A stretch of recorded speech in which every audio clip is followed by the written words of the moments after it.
So, ayan guys, ayan na si ate at si Nathaniel.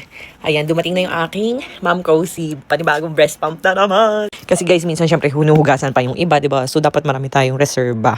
So, ito, testingin natin. Maganda raw kasi ito guys. So, ayan, bagong-bago.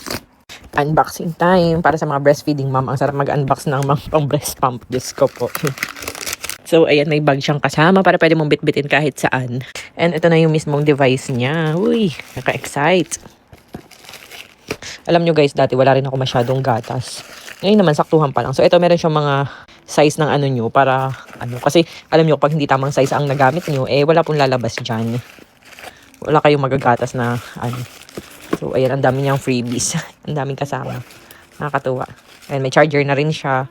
Dalawa, tig-kabilaan. So, ito na nga. Dito muna tayo sa mismong device. Ayan, bigat niya, ha? Tcharan! Napakaganda. Uy! Tapos meron siyang taklob ganito.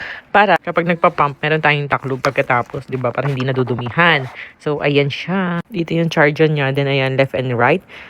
Minus, plus, ito yung panglipat ng mode and power button. Ayan, ang ganda niya guys. Oh. Tapos yung ito is, babasagin. Ayan. Then, dito may ipon yung gatas. Hanggang 150 ml siya. And ayan, nahihiwa-hiwalay siyang ganyan. Ayan. Then, siyempre hugasan muna natin siya and sterilize. Ayan, habang nasa asawa ko si Nathaniel, ako naman is nagpa-pump using Ma'am Cozy. So, ang kagandahan niya, hindi siya masyado maingay. Parang ganyan lang.